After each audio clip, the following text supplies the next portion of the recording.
Olá pessoal, tudo bem? Estamos juntos novamente, começando mais uma edição do Boa Tarde Fox. Vamos juntos até às 5h30, depois tem o Expediente Futebol. Vocês sabem qual é a melhor defesa da Série A dessa temporada? Qual? Sabe? Qual? Sabe? Sei. Vocês sabem e vocês vão saber agora. Vamos lá.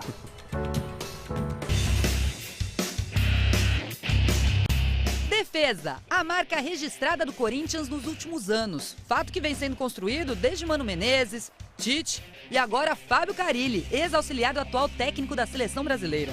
Neste ano, o Timão segue mais do que nunca com a sua marca registrada. Hoje, a melhor defesa entre os 20 clubes da Série A é a do Corinthians. Na temporada, o time de Carille levou apenas 16 gols em 29 jogos disputados. Melhor marca da temporada. Média de 0,55 gols sofridos por partida. E lembrando que durante o ano, o Corinthians contou com um rodízio forçado na zaga por conta de lesões. Atualmente, Valbuena se encontra no departamento médico e Wilson está recuperando a sua forma física. Agora, voltando à estatística otimista, no Brasileirão, por exemplo, a equipe vem de 2 partidas fora de casa sem levar um golzinho sequer. Quer outro dado animador, torcedor corintiano? Dos 29 jogos disputados neste ano, o Corinthians não sofreu gol em 15 deles. Tudo bem que o campeonato ainda está na 3ª rodada, mas quem lidera é o Corinthians, naquele velho estilo de 1-0 em 1-0, que a fiel corintiana já está acostumada, e com uma defesa sólida, que até os adversários reconhecem que é uma arma importante quando o assunto é título. Pois bem, então será que realmente aquele lema do futebol, a melhor defesa é o ataque, vale mesmo?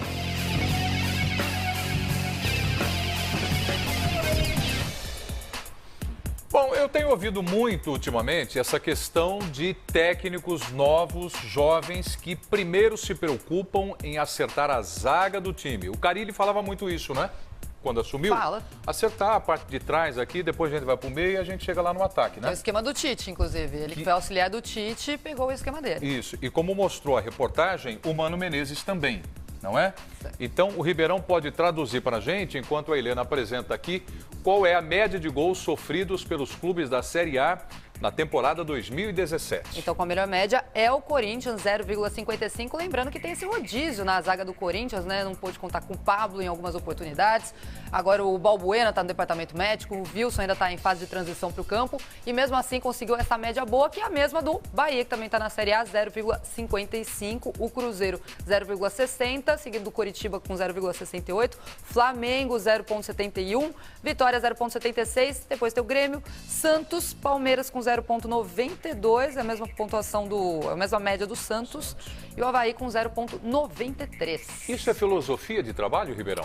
E o Corinthians adotou isso desde 2008, quando o Mano Menezes assumiu a equipe que tinha acabado de cair para a Série B do Campeonato Brasileiro e precisava, né, naquela ocasião, formar uma equipe muito segura defensivamente para depois pensar na criação, na evolução da parte ofensiva. E desde então o Corinthians adotou esse estilo, passou para o Tite e agora também o Fábio Carille, que está lá desde a época do Mano Menezes, também atuando com esse mesmo tipo de jogo. E a gente falou até na matéria agora há pouco, a Helena citou, né? A melhor defesa seria o ataque. E para o Corinthians, a gente pode dizer que sim, apesar do ataque não ser tão eficiente, é um time que se defende muito bem desde seus jogadores de ataque até os jogadores de defesa. Se você observar o Romero em campo, ou até o Jadson, que apesar de uma idade um pouco mais avançada em comparação com outros jogadores, também atua por ali com responsabilidade de marcação, são jogadores que se dedicam e muito na parte defensiva e na marcação dessa equipe. E aí o Corinthians forma essas linhas para proteger a defesa e dá muito certo. Ganha por poucos gols de diferença, mas tem vencido, é uma equipe segura lá atrás e é líder do campeonato. Pois é, você citou o Romero e me chamou a atenção os jogos do Corinthians na Sul-Americana que nós transmitimos e a gente conversou bastante sobre isso, né, Helena, aqui no Boa Tarde Fox.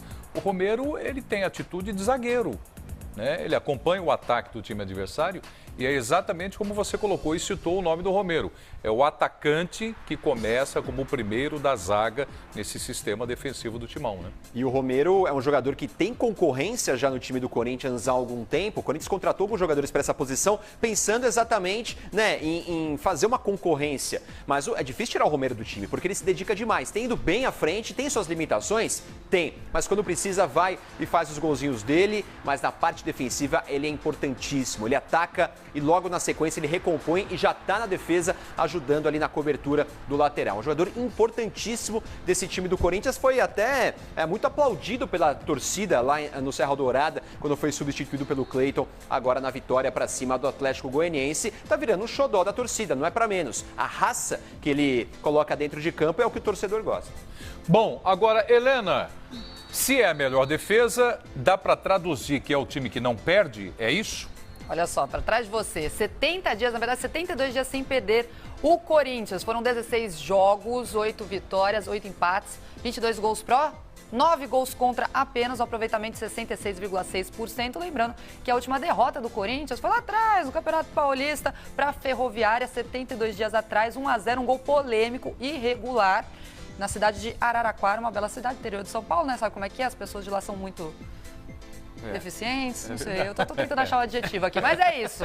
Foi em Araraquara 72 dias atrás para a Ferroviária. Para a Ferroviária. Então aqui é como se fosse o iPad do treinador, né? Aqui no estúdio não pode ter iPad, a prancheta. iPad não. Então aqui a nossa prancheta do Fábio Carilli, Ribeirão. Que faz poucos gols, a gente vê, são 22 gols em 16 jogos, pouco mais de um gol por jogo. Mas são jogos importantes. Importantíssimo. Aquele mata-mata do Campeonato Paulista. Exatamente, venceu o São Paulo fora de casa. Aliás, o Corinthians venceu os últimos 5 jogos fora de casa. Então, não é só na Arena Corinthians que o time tem sido muito forte. Aliás, os 3 últimos jogos na Arena empatou.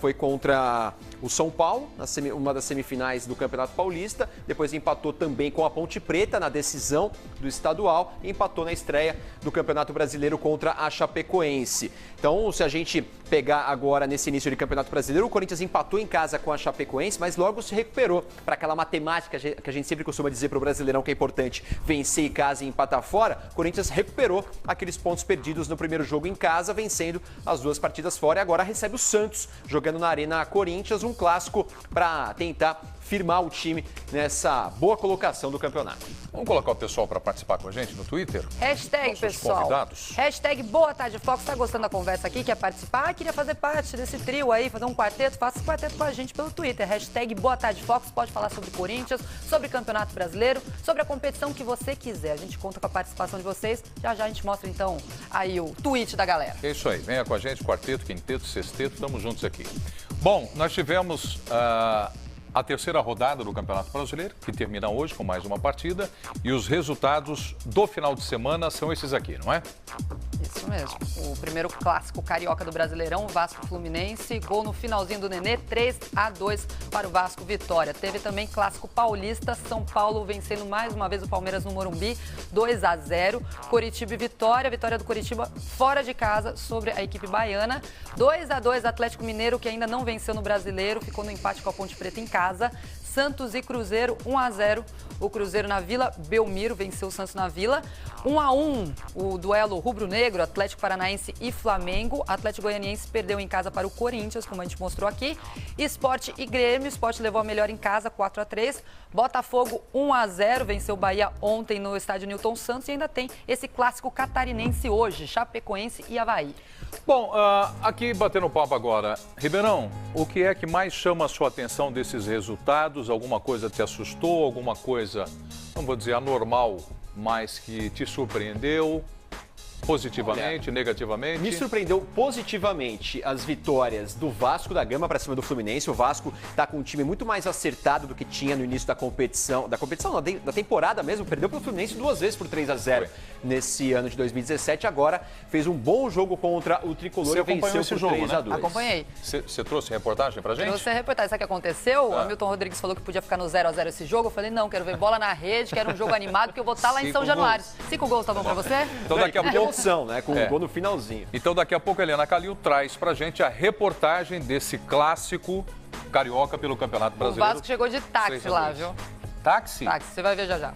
Daqui a pouco os detalhes, então. Preto, a vitória do São Paulo também, não que seja surpreendente, o São Paulo venceu o Palmeiras no Morumbi. A gente até vai ver ao longo do programa aqui mais sobre esse histórico recente dos últimos 15 anos. Tem uma reportagem sobre esse clássico também. Porque são 15 anos já que o Palmeiras não vence o São Paulo por lá. Mas a forma como o São Paulo se comportou em campo, como foi inteligente a estratégia adotada pelo Rogério Ceni nesse jogo contra o Palmeiras, então foi uma vitória que surpreendeu positivamente. O Palmeiras era considerado favorito, né, pelo que tem feito até agora nessa temporada. A gente pode colocar também como Uma surpresa, a derrota do Santos. Mas né, tudo chamou sua na Vila atenção Belmiro. aqui? Não, porque o Santos na Vila é muito forte, né? E o Cruzeiro fez um grande jogo e não vinha jogando tão bem nas últimas Diego partidas. Bertozzi está chamando lá de Belo Horizonte. Exatamente. E o Mano Menezes mudou um pouquinho também a estratégia de jogo para encarar o Santos na Vila Belmiro e deu muito certo. Venceu o placar apertado. Foi um jogo equilibrado, mas o Cruzeiro conseguiu, né, se impor ali em algum momento do jogo para cima do Santos e conseguiu uma importante vitória para dividir a liderança com o Corinthians. Legal. Daqui a pouco você fala mais. Então, vamos com a classificação. Como é que ficou o Campeonato Brasileiro? Quem é líder?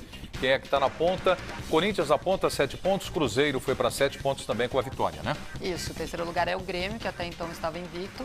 6 pontos, Grêmio, perdeu no fim Curitiba, de semana. São Paulo, Fluminense, Botafogo, Vasco, Flamengo, Flamengo todos na com nona 6 colocação. pontos. Cada. Ponte Preta. Temos mais? Temos a segunda página? Temos. Para ver quem que também está naquela zona do ai, ai, ai, ai, ai. Chapecoense, Sport, Bahia, Palmeiras, Santos, Atlético Mineiro é a primeira equipe fora da zona de rebaixamento. E aí tem Avaí, Vitória, Atlético Paranaense e o Atlético Goianiense, que é o lanterninha, ainda não pontuou. E os torcedores desses 4 times param para pensar e diziam o seguinte: é só o começo do campeonato, tem muito pela frente. Atenção, hein?